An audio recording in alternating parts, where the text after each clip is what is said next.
Charlie Munger, যিনি একজন আমেরিকার বড় বিজনেসম্যান, তিনি মানি সেভিংস এবং বিজনেস নিয়ে বলেছেন, spend less than you earn and invest the saving, you will die rich. অর্থ হচ্ছে তোমরা যা আর্ন করো তা থেকে কিছু খরচ করো এবং বাকিটুকু সেভ করে প্রপার জায়গায় ইনভেস্ট করো, তাহলে তোমাদের ধনী হওয়া থেকে কেউ আটকে রাখতে পারবে না।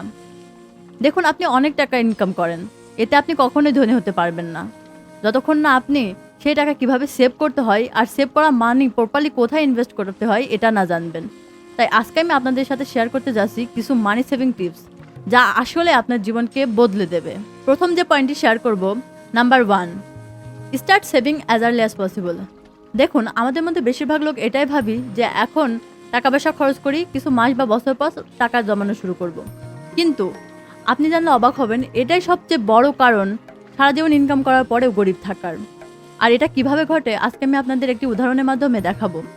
একটি কোম্পানিতে দুজন বন্ধু জব করতো, দুজনেরই বয়স সেম ছিল, দুজনেরই বয়স 25 ছিল, দুজনেই সেম স্যালারি পেত। একজন বন্ধু ডিসাইড করলো যে আমি মান্থলি 5,000 টাকা সেভ করব, আর এই সেভিং সে 10 বছর পর্যন্ত চালিয়ে যাবে। আর আরেকজন বন্ধু ডিসাইড করলো সে 10 বছর পর্যন্ত কোনো সেভিংস করবে না, এনজয় করবে এবং 35 বছর বয়সে সে সেভিংস শুরু করবে এবং এই সেভিংস সে 60 বছর পর্যন্ত চালাবে। এখন চলুন আমরা দেখে আসি 60 বছর পরে তাদের রিটার্ন কত এসেছে। এই রেজাল্টটি বের করার জন্য আমরা ধরে নিলাম তারা যেখানে টাকা সেভ করার জন্য দিয়েছে সেখান থেকে তারা 15% রিটার্ন পেয়েছে। এখন প্রথম যে বন্ধুটি 10 বছরে 5,000 টাকা করে জমিয়েছিল, তার বছরে হয়েছিল 60,000 টাকা এবং 10 বছর পর সেটি হয়েছিল 6 লক্ষ টাকা এবং সেটি 35 বছর বয়সে হয়েছিল এবং 60 বছর পর তার রিটার্ন এসেছিল 4,01,00,000 টাকা।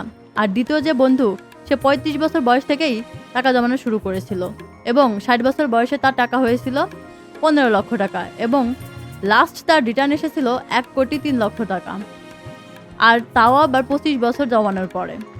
আর প্রথম বন্ধুটি মাত্র 10 বছর টাকা জমিয়েছিল। কিন্তু এখন এমন হলো কেন, আর এমন হওয়ার কারণটা কি?